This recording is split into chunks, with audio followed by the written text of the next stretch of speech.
Check natin yung teeth, okay po? O, paano yung open yung mouth? Ah, yan, very good. Abi, very good. Okay, check natin ha.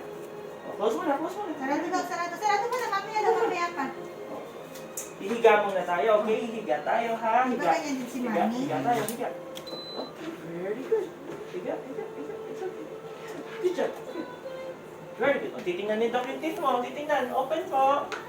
Yan. Lagyan natin yung ilaw. Yan. Very good. O, tingnan mo yung ilaw. Tingnan mo, tingnan mo. Higa.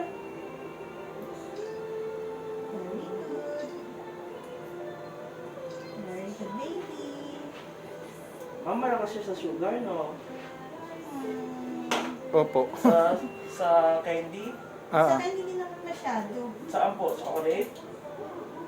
Pag minsan lang po. Ah, sa gatas po. Sa gatas. Pinatutulog po niya. Opo. Bawas. Hindi pa siya sanay ng ng hindi po Kung pwede sana. nagdedede ng, hindi po siya makatulog na hindi nagdedede. Opo, pero kung po pwedeng bawasan na, or kalahatiin niyo na yung powder. Kasi po, kaya po nasisira to dahil doon sa gatas niya. Ang dami po niya sira. Then kaya po sa kanya, sa gatas siya. Opo, sanayin niyo na po ng food, unti-unti, or maging baso na. Kasi kung pinantutulog po niya, mas lalo po masisira yung ngipin. Ngayon, tinatry ko siya ng straw, kaya nga lang parang nalulunod pa siya Kaya, Picture ka. Picture natin yung teeth mo. Come on, picture. dalis, open. Picture. Kaya po, ang laki po kasi ng mga sira niya eh. Sa taas din po, ang dami na. Gaya po nito, may mga nanay iba. Ayun, din po.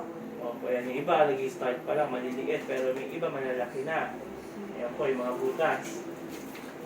Very good.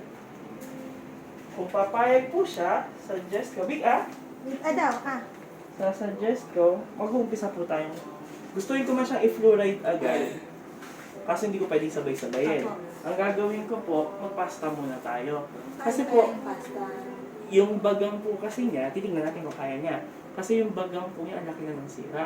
Kung po yan pababayaan, aabot yan na kagaya nito, nabunutin na. Pag yan naman po ang the time na kailangan bunutin, 12 years old pa bago lumabas. 12 years old pa yan. Opo, yung ngipin. So, kailangan talaga siyang masalba. Kaya, unti-unti. Hindi naman natin pwede pagsabay-sabayin. Sumasakit niya pag nilalagyan ng pagkain, ganyan. O, titignan ko muna ha, pero if hindi siya papayag, hindi naman natin pwede tigilan. Matutuwa naman. Check yung teeth. Nga. Tayo paabot Kaya mo. yung pagpapasta yun, linisin pa ng Opo, yes po. Titignan Medyo natin. yun. Don't worry, may yan po kayo, bawal na 2 years old, napapastahan naman. So, titignan natin. Okay po. Mayroon ako ng talaga.